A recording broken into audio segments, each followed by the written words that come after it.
Hello, this is Ashley McHugh from Insurance Newsnet, and I will be the administrator for today's webinar, What Will the New Congress Mean for Healthcare? Moderating the webinar is Susan Roop, Managing Editor at Insurance Newsnet.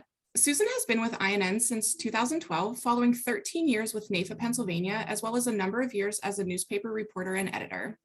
She will be speaking with two people who have had a great deal of experience representing the health insurance agent, Marcy Buckner, Senior Vice President of Government Affairs at the National Association of Benefits and Insurance Professionals, and Ronnell Nolan, President and CEO of Health Agents for America. Please ask any questions that you may have in the questions pane during our discussion, and we will get to as many as we can at the end. And with that, I'll turn it over to Susan. Hello, everyone, and thank you for joining us today. The 118th U.S. Congress convened in Washington on January 3rd of this year and will end on January 3rd, 2025, taking place during the final 2 years of President Joe Biden's initial term. In the 2022 midterm elections, the Republican Party won control of the House for the first time since 2017, while the Democratic Party gained one seat in the Senate, giving them a 51-49 majority, with a caucus of 48 Democrats and 3 independents. This marks the first split Congress since 2019 and the first Republican House, Democratic Senate split since 2013. So what does this divided Congress mean for healthcare? And what can the health insurance agent expect to see from Congress over the next 2 years? Our two guests today will give some insights into that. Marcy Buckner is Senior Vice President of Government Affairs at the National Association of Benefits and Insurance Professionals. Marcy monitors Congress, federal agencies, state legislatures, and state departments of insurance concerning issues affecting the health insurance industry and agents and brokers, with a focus on the state implementation of healthcare reform. She also drafts state and federal legislative testimony and prepares comments on regulations affecting the health insurance market. Ronnell Nolan is President and CEO of Health Agents for America. HAFA is a nonprofit trade association for health agents created in November 2012 to educate and protect the independent health insurance agent and the clients they represent. HAFA represents independent agents in all 50 states. Ronnell has 20 years of government affairs experience representing clients in Washington and in the Louisiana state capital of Baton Rouge. So how will the new Congress affect your ability to sell health insurance and help your clients?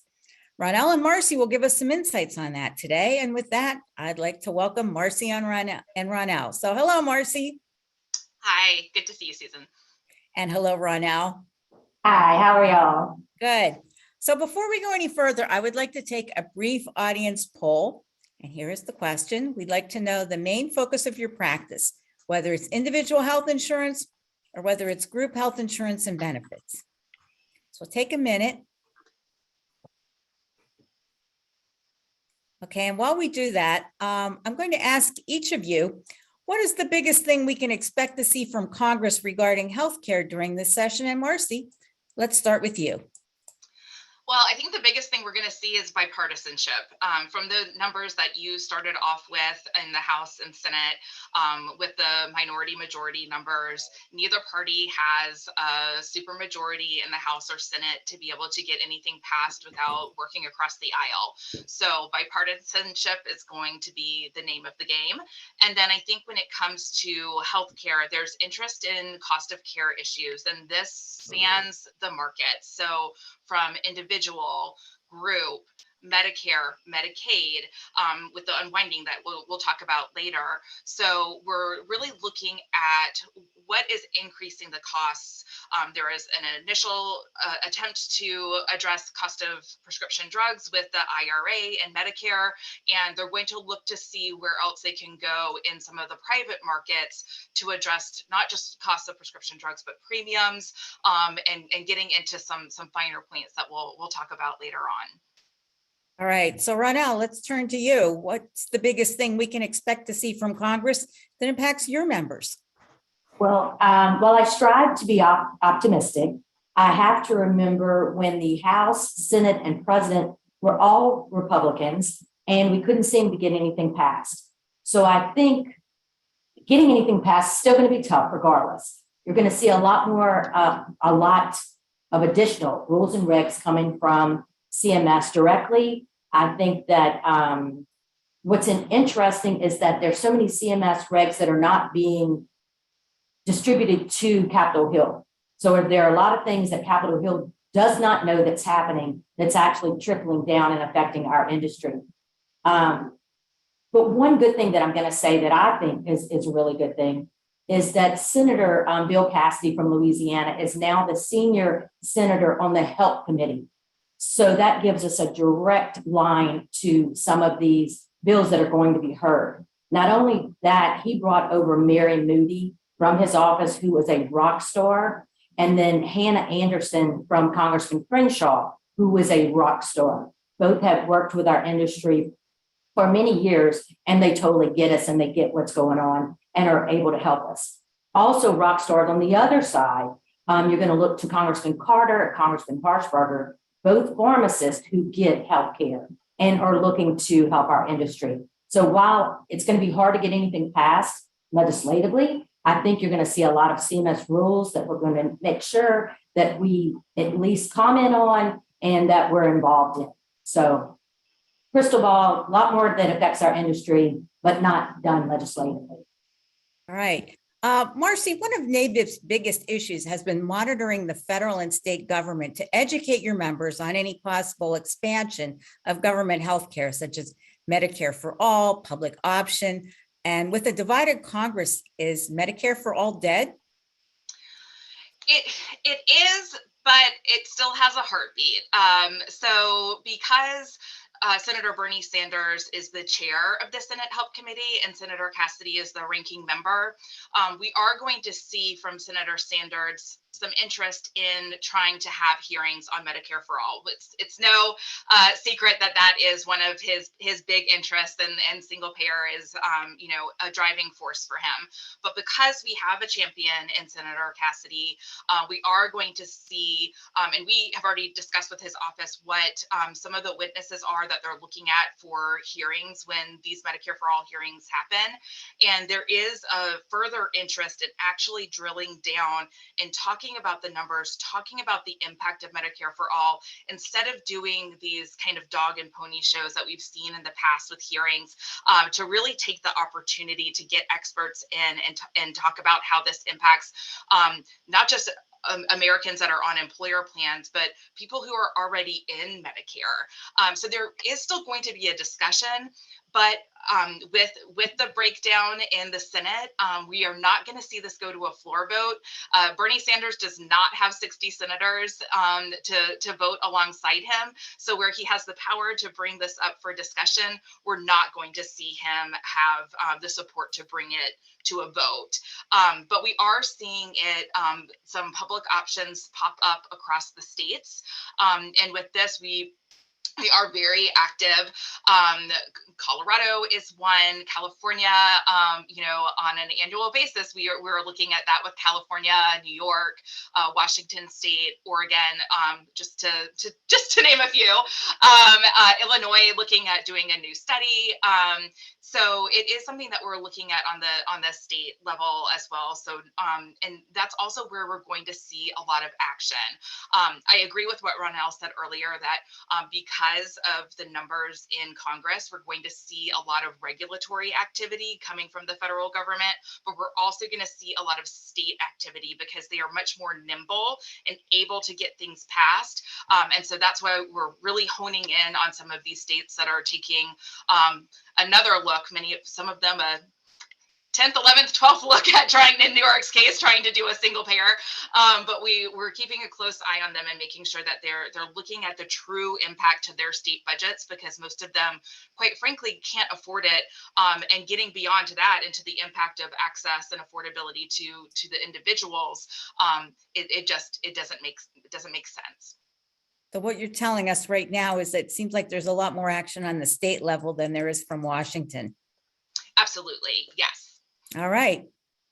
Ronnell, one big healthcare related issue that is beginning to hit us right now is the Medicaid unwinding process, which is the redetermination of Medicaid eligibility now that we're at the end of the COVID-19 public health emergency. I was wondering, how is this impacting HAFA's members, and what role will they have in helping people remain in coverage? Well, just for everyone's knowledge, between 5 and 15 million, according to Kaiser, are going to come off the Medicaid rolls or could possibly come off the Medicaid rolls. Now, whether they go into employer plans or they go into marketplace plans will be yet to be determined. But as Susan said, all during COVID, you were not allowed to come off the Medicaid rolls. Didn't matter if you made $1 million. Medicaid says, look, I can't take you off. You're going to have to stay where you are. So what's going to happen now, it's going to be a rolling monthly where folks are going to start coming off the Medicaid rolls. But something I heard 2 weeks ago that was so disturbing from the Louisiana DHH, they said CMS does not allow them to collect or ask for addresses nor telephone numbers. So they're going to send out letters to people that they have addresses or make phone calls to people that they have phone numbers. But if they do not have that information and you do not update your information, you could very well lose your coverage. So that's our first problem. The second problem is that CMS has created a pilot program. And what they've decided is they're going to handle the Medicaid rolls without the help of agents and brokers. And they're going to give proprietary information to navigators and allow them to help consumers coming off the Medicaid rolls instead of agents and brokers. Not the first time agents and brokers have been treated like stepchildren, and possibly will not be the last. But what I'm going to tell agents and brokers, and I'm sure Marcy will agree, we're always working in the sandbox that we're given. And that means that keep doing what you're doing. Reach out to your friends, your family, your churches, your media, and let them know that this is going to be happening. Number one, update your information. Go into Medicaid, update your information so you get that pink envelope and you know that it's your time, your month. And then that agents and brokers are there to help. That, they deserve to use a licensed, educated professional. They deserve us. And while CMS says that they can't use us, but they're begging for help, we're there and we're going to do our job. And regardless, agents are going to help those folks coming off the Medicaid rolls. Right. I think that agents and brokers are going to play a vital role here. And NABIP is working with a coalition, the Connecting to Coverage Coalition, to help provide information to consumers about the unwinding. And there is a lot of publication efforts, especially on the individual side, for folks that have enrolled in Medicaid or are going to be part of this population. And agents and brokers, like Ronnell was saying, need to go out in their communities and make sure that they're educating. But they also need to make sure agents and brokers are out there educating their employer clients for their employers to do that outreach as well.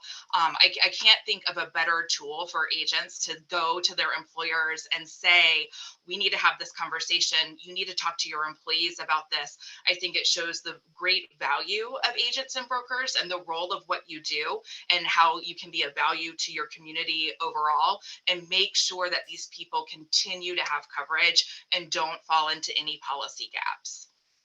Okay, very good points. While we're talking about the public health emergency, one thing that Congress did as a result of COVID was to expand the tax credits that enable people to buy health insurance through the Affordable Care Act marketplace. Will those tax credits become permanent? And Marcy, can you tell us what to expect? I wish I had the exact answer in my crystal ball. We did have them extended through 2025. I think it's going to depend on the makeup of the next Congress and the presidency, who's in the White House, to see whether they would be extended. For NABIP's perspective, we don't have a position on the amount of subsidies or how much they should be. We do support getting rid of the subsidy cliff, though, because that was very confusing for a lot of folks, depending on their income. What our position is that agents and brokers and Americans, quite frankly, need to know with enough time prior to the extension of the subsidy, that it is going to be renewed, that increased level is going to be maintained. This last time, the renewal was right at the end of the year, and some folks had already gone into open enrollment. It's very hard for people to make a decision whether they should go into an exchange plan, especially if they may have a different offer of coverage somewhere else, if they don't know what that subsidy is going to be. So our main point is that, if you're going to maintain that increase in subsidy, it needs to be done in a timely manner before open enrollment, so Americans are able to make the best decision for them when it comes to their health care and their health insurance. Okay, and Ronnell, what can you tell us about the tax credits? I'm going to say if that money tree keeps producing, anything is possible. I'm never surprised with what happens in the federal government, but I do agree with Marcy is that we need knowledge. Knowledge is power. We need to know what's happening in enough time to be able to help our clients and the consumers. We can't do it last minute with something that's so important that we only have, so many days to get it done as it is. So I totally agree with her. But money tree just keeps producing. So I think we're good for now. All right. Well, and especially with the fix in the family glitch, because that is going to create a whole new population of people who will need to be able to assess what their subsidy level is. Again, agents and brokers are the licensed experts to be able to be best suited to do that. But they have, like you said, knowledge is power. They have to know that those subsidies are available to be able to help direct their clients and the families they serve. And I'm glad you said about the family glitch, just so you know, and y'all might have one too. HAFA does have a family glitch calculator that one of our very smart folks created. You can go to our website, click on family glitch calculator, put in income, and it will tell you whether you're eligible, whether the employee is eligible or whether the family is eligible. So very easy. Anybody can use it, and it kind of helps as you're figuring out that information. Okay, thank you for that information. I've attended 2 health associations congressional meetings in Washington so far this year. And the big topic in each one is the high cost of care, especially prescription drugs. So what do you expect to see on this front with the new Congress? And Marcy, let's start with you. Well, I think we've already seen in this congressional session, President Biden taking kind of what I call a victory lap on the Inflation Reduction Act, being very outspoken about his position and how it will lower costs on Medicare Part D. We are yet to see some of those policies go into place. So while in theory, when you're looking at things in analyzing the way that it should impact the budget. We haven't seen that yet because of the time frame in which all of those pieces from the IRA are going to filter in. I do think we're going to see a huge interest on pharmacy benefit managers, PBMs. Congress, the past Congress, and now this one is very interested in the role that they play in the pharmaceutical industry and the role that they play with rebates, especially with employer plans. So I would not be surprised to see several hearings in different committees that may have jurisdiction there to discuss PBMs and also the rebating piece, how it's determined, and looking at it in the private market, where in the last congressional session, we did see similar proposals that we saw that were passed on the Medicare side. They were introduced in the private market, but they didn't pass. So there is still going to be that interest there. And then we're also going to see some drilling down into and having some hearings on specific types of pharmaceuticals. So there's going to be a revisiting of the insulin issue where we had the $35 cap in Medicare. We know a lot of employers already have a set cap for insulin or have been able to put in different mechanisms to manage the high cost of insulin. So NABIP is very cautious about putting any what we call kind of artificial caps on insulin in the private market, because we could see pharmaceutical companies shifting costs to another drug if they do that. So we would like to look towards what the market is already doing to try to address those costs without, like I said, putting artificial caps in and causing high costs in other areas. Okay, and Ronnell, what can you tell us about this? I've had several conversations with congressional staff in the last couple of weeks, and they are all on top of this. They're all talking about it. They're all trying to figure out what to do. And I remember talking to Senator Bitter years ago about drug importation. You know, that was a big thing he was trying to pass, and he couldn't get it passed. And that's something else that's being talked about. But from what I'm hearing is the countries are against drug importation because they're worried that the cost of drugs is going to increase for them. So that kind of puts a different, a barrier that we, haven't had in the past because they haven't said that in the past. But I guess the $1 million question is why drugs manufactured in the United States are more expensive than if I took a cruise to Mexico and got my drugs for a fourth of the price. And I just saw a news show the other day that you can buy Saxenda and Mounjaro and all these things that people are taking for a fourth of the price right off of the shelf.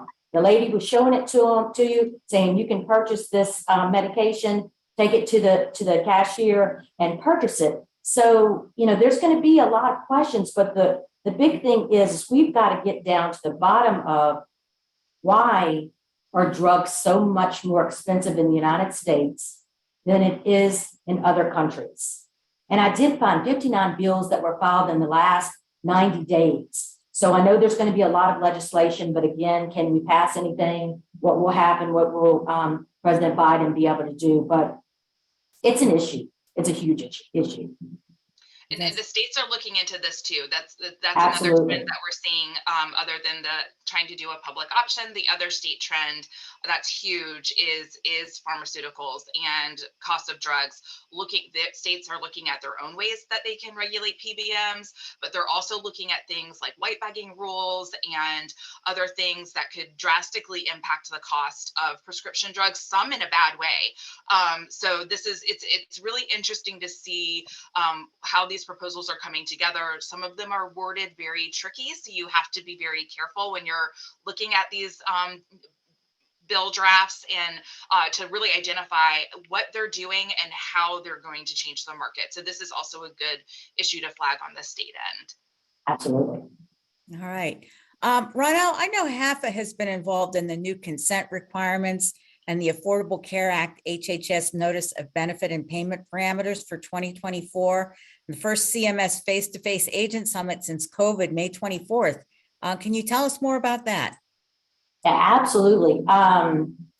If you're an agent and you sell in the marketplace, you've been bombarded with emails telling you need to get the consent from your client that you are able to work on their insurance. The reason for that, the backstory on that, is there's a lot of agents that are using web brokers that are stealing clients. They're going in, they're taking business from someone else, and that's not always a problem. That means we lose a little bit of commission. Where the problem lies is one of my members in Florida, somebody went in, took the client, changed their address, put them in a different county. They were in another plan that didn't cover their doctors. They couldn't go to the doctor because it wasn't their correct address. So it totally changed the person, hurt the person, and that's something we don't want to see.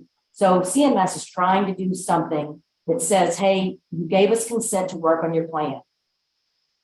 Work on your policy. So absolutely make sure you're doing something. I think in most cases, agents or brokers are already doing that. Some of our agents have created online consent forms, but know that's in the parameters of the proposed rules, that the final rules haven't come out yet. That was one of the suggestions or proposals that CMS required you to do some type of consent form. I know we had a lot of concerns with the proposed rules. Making us responsible for income, things like that, where in the consent form, you could have your client sign, this is the policy that we picked, this is the income that you told me, these are the doctors that we reviewed, So it's a good, something for you to keep in your file so you can make sure that you did everything that you should have done for your consumer. But know that that's in the proposed rules. CMS is going to make you do it. Make sure that you're doing it. HAFA has a checklist consent form we've been using since the beginning. Just use something. It doesn't really matter what you use, but that's important. And then CMS has their second only, and first since COVID, face-to-face or virtual agent summit that's going to be May 24th. And we're going to talk about a lot of these issues that we're talking about during this webinar, things that concern agents, things that we're bothered by, things that we need help with, things that we think are unfair. So I'm excited that CMS is going to do this. They can house 200 people in seats. When I talked to CMS 2 weeks ago, first day they had 100. So if you haven't registered, you need to register ASAP, and I'm not sure you'll get through. However, you can join virtually. So you'll be able to join by Zoom, still participate, still ask questions, but it's exciting. It's where they're bringing all the agents and brokers from across the United States all in one place and giving us a voice and actually, and not that they don't always listen, but they'll be able to listen to you. They listen to Marcy and I. They see our faces all the time. They need to see yours and they need to hear from you. And I'm excited about it. And the timing, hopefully we will have the final rule for the notice of benefit and payment parameters. I think that's what they're also planning with that date. And so they will be able to answer questions about that consent form and about verifying enrollment. So if you have questions about that or have a lot of concerns, the final rule should be out by then. And I would anticipate that they would have some additional guidance about the consent form, since in the proposed rule, it wasn't very specific about exactly how it was going to be laid out. So that should be something that they'll be talking about in great detail for the May 24th event. Okay. So now let's talk about Medicare. Independent Medicare agents have been impacted by changes to federal marketing requirements aimed at cracking down on third parties who sell Medicare Advantage plans. What do you see Congress doing regarding Medicare that will impact the agent's ability to serve clients and sell plans? And we're going to start with you, Ronnell. This is a subject that totally blew my mind when I met with CMS, because most of you know that if you sell Medicare, that you have to now record your conversations. Just as Susan said, they're trying to crack down on the things that are happening, the phone calls, the call centers, the ads, the things that are happening. But what they did was they included agents and brokers who we know we're not supposed to call consumers, which we have never done. But for some reason, they just used a big brush and included us. We haven't been able to get out of this requirement. I hope that we do. But right now, we don't. What is important to know is that you must record your conversations, that Zoom is not a face-to-face. And something that I find that's interesting, and I'm not sure that you've heard this before, but I've learned it in working on this, is there's call centers that call seniors. You all know people are getting phone calls, all day, every day, doesn't even matter if they're 65. The other day, Marcy said she was getting calls and she's not 65. So people are getting phone calls. And what happens is these call centers say, hey, are you having a great day? If they say yes to anything, is it the sky blue? Yes. If they say the word yes, that is the opportunity for the call center to transfer them to an agent. That agent, I'm going to say they're not a HAFA member, and they're not one of Marcy's members, because what they do is they change these folks into plans that they do not need to be in. They do not have their doctors. They do not have the medications that they need. They're not in the right plans. And speaking to one of the plans in Louisiana, they even told people that they would come and mow their grass. Now, they cannot tell you that they're going to come mow your grass, but that's kind of the shenanigans that are happening. And instead of CMS addressing the problem, which is the call centers and the crazy ads, Joe Namath is not a insurance agent, and he does not sell insurance, and he should not be telling folks what to do with their their Medicare choices. So know that it's the law. You need to be reporting your calls, but know that our associations are fighting legislatively and working with CMS to get them to realize that it's not us. Yeah, Yeah, so and we're working with, Marcy, we're working with Senator Rounds on a bill. He was able to introduce a bill at the end of the last congressional session that would remove the recording requirement from independent agents and brokers for this regulation and any future regulations. The session ended before that was able to be considered.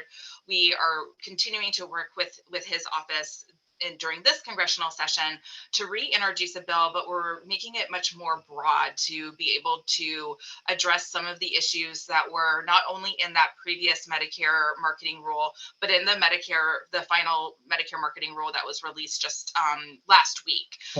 So in that second marketing rule, there were some refinements on the recording requirements, but they did not go nearly as far as we would have liked to have seen. So they did clarify that the recordings that have to be done are only for calls that are enrollment calls or marketing calls that lead to the enrollment. And they did not consider a call making a future appointment to be a marketing call. So those are sorts of the examples that don't have to be recorded. But I know that cuts down a fraction, right? Because part of this requirement is that you also keep these recordings for 10 years. That is crazy.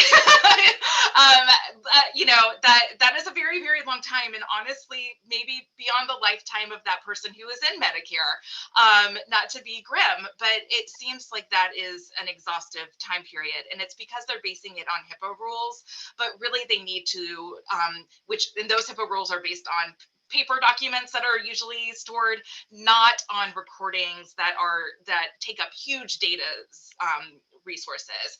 Because if you're doing the enrollments correctly, you're going to be talking to these beneficiaries for quite a long time. We know, and from the beneficiary perspective, they're very concerned because when they talk to their licensed and certified Medicare agent, they are talking about their financial information, their medical information, their personal information. They're probably going to tell you the names of their grandchildren and their dog and the street that they grew up on. And by the time that they're done, all of the information that they have shared that is now stored out in the cloud somewhere is ripe for a security breach and for a lot of their financial information to be shared. So we also have beneficiaries that are very cautious about this. And when we ask CMS, well, what if a beneficiary declines to be recorded? And their answer, they repeat this in the second rule that was released last week, their answer is always, well, then they can do an in-person meeting with their agent or broker. But that isn't always possible for a lot of our Medicare beneficiaries. So these are some of the things that we would love to see addressed, and where we said earlier, there's going to be a lot of action on the regulatory side where we're not gaining traction on this issue. We are turning to Congress and saying, hey, we need you to step in here, because where Senator Wyden is having hearings on Medicare fraud and these other things, what CMS is doing with these rules, which are being very expensive for agents and brokers to be able to put into place, they're pricing agents and brokers out of the market. They're making them very scared that they're going to compromise this information. And so they are leaving these Medicare beneficiaries in the hands of those fraudulent actors, with that being the only resource they have left if the agents and brokers have been forced out of the market. So we're very concerned about this, and we want to support our Medicare agents. And so we're working with Congress where we can, and then continuing our conversations with CMS to try to make sure that access to licensed and certified professionals is able to be maintained.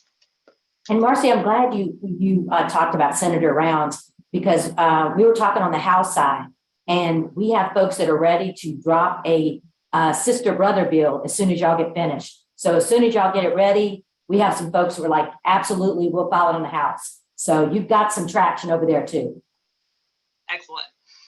All right. We've covered a lot of ground so far. My next question is, looking into the future, is there anything else you see on the horizon in Washington that will impact the agent's ability to do business?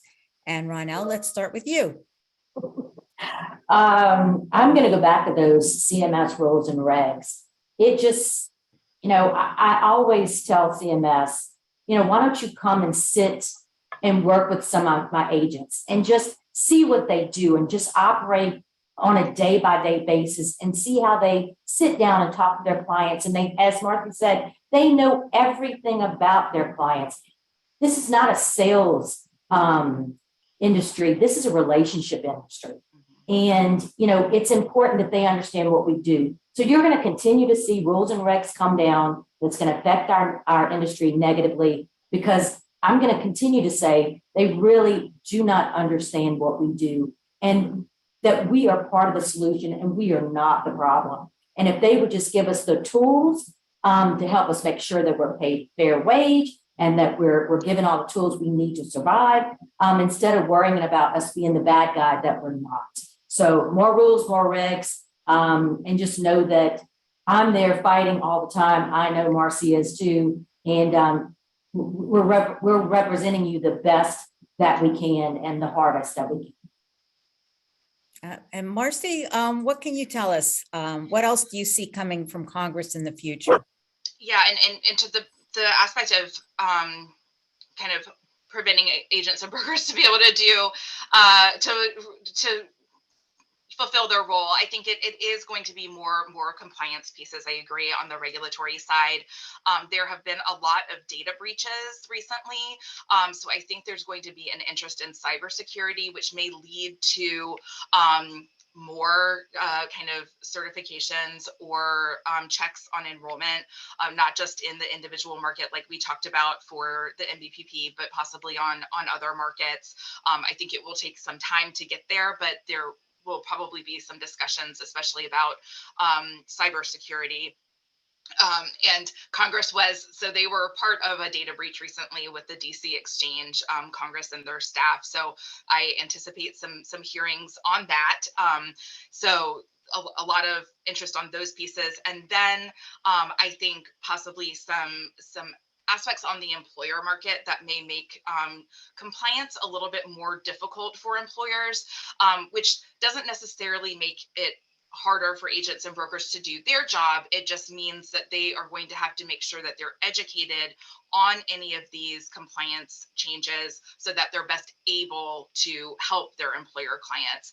And these are things like renewed interest in changes to the NQTL analysis for mental health parity, possible changes in the treatment of end-stage renal disease, and the role employers play for reimbursement for care there. So we're watching these pieces, and when we see things pile up on employers, we also see not just the increase in costs that brings to employers, but we also see the increase in complexity that it brings for them to choose health plans that are best for their employees, which means it's an increased complexity for agents and brokers to make sure that they understand those differences and can place their clients in the best plan for them. Absolutely. We haven't talked about, Susan, the new prescription drug care reporting that employers and insurance agents or insurance companies are having to do, and that agents and brokers need to be knowledgeable. So that's not something that's really new, but it is happening now. And know that agents and brokers need to be knowledgeable. They need to be the first person that the employer groups go to for information, but know you need to be a resource. Okay, good points. We're going to get to some question and answers here in a minute. Before we do, just very briefly, I know that each of your organizations has a big event coming up this summer, and I would like to give you the opportunity to say a few words about it. So Marcy, since your association's event is coming up first, can you tell us what's happening at NABIP's annual convention? Sure. So our annual convention will be in New Orleans, June 24th through 28th. We are packed with the agenda with a lot of professional development, but also time for social events and networking, because we know that's very important to you all. And we are also going to have, because I think for this audience it is of interest, some sessions that are on compliance. So any changes that we could see coming from Congress or the administration, that we'll be able to provide updates on there, and especially a special session just on the Medicare marketing rules, because we know that's of huge interest to you all. All right. And Ronnell, HAFA has its annual agent summit this summer as well. So tell us what people can expect there. Exciting that all agents will be in New Orleans at one time or another in 2023. Our conference is going to be August 10th and 11th in New Orleans at the Hotel Monteleone. We're excited for those that are on this call that know Dean Mose. CMS is our, rock star. He will be speaking to us, which I'm very excited about. There's going to be a lot of motivational, political, individual information, employer information, Medicare information. So there's going to be something for everybody. Not to mention, you're going to have a blast. You're going to eat lots of food. You're going to have a lot of fun. You're going to meet a lot of amazing people from the United States.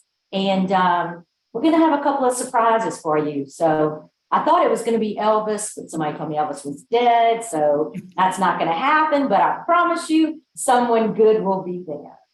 All right. So Marcy and Ronnell, I'd like to thank you for sharing all this great information with us today. Thank you. But I want to turn this over to Ashley right now, because I know she has some questions we received from our audience. So Ashley, let's take it over to you. Thank you. That was such good information. Thank you so much. A question that came up quite a few times was, can you please repeat the link about the family glitch calculator? It is www.haf, the word America.org. That's the HAFA website. If you'll click at the top, there's a drop-down menu. It says family glitch. Just click on it, fill out the information. Easy as that. Very helpful. Thank you. Now, the next question we have is, do call centers need to acquire a scope of appointment? No, it depends. Yeah. So, and when we say call center, it can mean a lot of different things. So that's why I say it depends. On that. And with the scope of appointment, that is also something that has changed in the second round of the Medicare marketing rules, with limitations on the time frame. So it depends on how the call center is structured. If they are a call center that is maintained by a TPMO, a third-party marketing organization, or an agent or broker, and the carrier, the answer is yes. If it's one of these other entities that oftentimes is offshore, and the bad actors that are really truly what CMS is trying to address and do not end up being regulated by the marketing rules, they're doing, it's a free-for-all for them, and that's where the federal government is trying to step in and regulate them when they're unfortunately outside of the reach of the federal government. Yeah, we've talked a lot about the do not call list, and should we involve the attorney generals and the different folks on the state level, because why are these calls allowed to happen when seniors have, they do not want to receive calls? So as Marcy said, it's hard to figure out who they are. If you're an agent or broker, you've played this game with these folks. You've said, who are you? Are you licensed? Where are you calling from? Can you give me a phone number where I can call you back? What company are you calling from? And it's all, bogus. So that's the problem. When someone goes in and tries to follow who these folks are, they can't find them. So that's where the problem is. That's where CMS needs to put their laser focus on, is getting those folks out of business. Good to know. So regarding Medicare call recording, is this only for agents selling Medicare Advantage plans, or does it impact agents selling only Medicare supplement insurance? Everything. One thing that they haven't talked about too much is emails. That is something that you can collect, you can put in your files, whether it's in the cloud or whether it's in a paper file, however you do it. But everything, if you talk about, what medication, let me update your medication, which agents do, each open enrollment. Did you change your doctors? Do we need to make any changes? So anything Medicare, Med Sup, Med Advantage, Medicare Part D has to be reported. And as Marcy said, 10 years. I hate to even say that out loud because it's so ugly, but 10 years. Well, and the second final rule does clarify that these are just the calls that lead to an enrollment, just the enrollment conversation and the marketing conversation. So if it's a one-off call about a doctor in a network, that doesn't have to be recorded. But if it's the enrollment conversation, it does have to be recorded. And then for the emails, which is a great way to be able to capture and have documentation of your conversation. Those emails, as well as your websites and your phone calls, do have to include the new disclaimer that went into place in the first Medicare marketing rule last year, and then was refined a bit in the second Medicare marketing rule that just came out last week. So just a reminder, if you shift to emails to take the place of some of the correspondence you're doing on phone calls, to include that disclaimer about the Medicare plans that you're working with. Right. You don't cover all plans. You don't sell all plans. You've got to be honest and tell them what you do. So it's important that you use their verbiage and include that on everything you do, every piece of information you send out. Great answer. Do you believe Congress will make further changes to Obamacare, or is that off the table for the foreseeable future? I will start with when the ACA was passed, I had to put my picture on emails because I was getting emails, the ACA is going to go away. The ACA is going to go, I'm going to beat you up because they thought Ronnell was a man. I'm like, look, I'm not fighting with anybody. I'm a lady, but I do not perceive any changes to the ACA at its core. It's here to stay. It is what it is. As I said, when you had a Republican president and House and Senate, you tried to do something with the ACA and you couldn't. Don't think it's going to change. It's here to stay. It's doing good things. It is what it is. Maybe Marcy has a more politically correct answer, but mine is no, it's not going to happen, and don't beat me up. I'm a girl. I also don't want to be beat up, but and I agree at its core. I don't think we're going to see any changes, but I do think we're going to see some changes that you could technically say are changes to the ACA. So this morning I met with Ways and Means majority staff, and so Republicans, and where in the past, and even leading up to early in the last congressional session, when you talk about any changes to the ACA, it becomes very emotional and very political. And we're seeing that deteriorate over the years as we get further and further away from when it was signed. And so when I say things that would technically be changes to the ACA, some of the things that we were talking about this morning are changes to some of the definitions for HSA, which technically could be pieces that are stemmed from that, allowing people over age 65 to contribute to their HSAs. Something else that we have been working on for a while is employer reporting. And with the prospective employer reporting bill that we've been working on in previous congressional sessions, it was interpreted as a repeal of the employer mandate, which of course, if you say that, then you're going to see Democrats light their hair on fire. And that's not at all what it was doing. It was making it more reasonable for employers to be in compliance. So it wouldn't change the ACA at its core, but it would technically change aspects of it. But that's, we're not going to see any big changes. But we did, under a Republican president, get ICRAs and a change in short-term limited duration plans and association health plans. So, it is, you never know, and those were regulatory pieces. So we could see some further action on the regulatory side. Excellent, good to know. We do have one last question here. Several states are looking at a statewide tax to fund a long-term care program. Do you think Congress will ever consider a nationwide program to fund long-term care? I'm going to say no. I don't think that they're going to go that far. We did see in the omnibus bill at the end of last year a change for long-term care. It wasn't huge. It was something small, but something that we had been asking for, which allows individuals to use funds from their 401k towards the purchase of the premium for a long-term care plan without having that tax penalty of using their 401k funds to purchase that premium. So that in itself was like monumental and a huge change. So for them to make the jump and go to where some of the states are like Washington State, where they're putting in that state tax to fund long-term care, I don't think that they're going to get that far. Also because Bernie Sanders, when he added in long-term care to the Medicare for All bill, it added like several $1 billion to the cost of Medicare for All. So it would be a tax that I think the American people would just totally push against.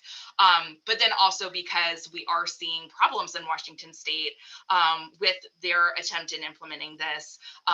So I think that the federal government is going to learn from those mistakes and not go down that route, but look at ways that maybe they can make purchase of long-term care more financially feasible for consumers. I totally agree. While you were speaking, there's a question related to what you were saying, but do you think the current administration is looking to put the limits back on the short-term medical plans? So yes, I think that they would like to see that. Do I think that they're going to spend their political capital doing that? No. Yeah, I agree. They put there's been a lot of things happening in the Christian ministry space that, has gotten a pass in the past. But I agree. I think that they would love to get rid of short-term medical. I think that they think that that's a problem in the industry. However, we believe that people should be given the option, and that could fit someone's needs. And to assume that insurance agents sell that because they make more commission is just preposterous. It's an option. It should be given to all consumers, and they should be allowed to purchase should they need. All right, Susan, that's all we have for today. All right, thank you, Ashley. Thank you again to Marcy and to Ronnell for educating us on so many important issues today. Thank you. You're so much. welcome. Thank you, Susan. And Ashley, will you please close the webinar? Of course, thank you for attending today's webinar. You will be receiving an email with the recording, as well as a link to sign up for the next webinar in this series, Meet ChatGPT, your personal marketing assistant, which will be on May 10th at 1 p.m. Thank you and have a great day. Thank y'all. Have a good day.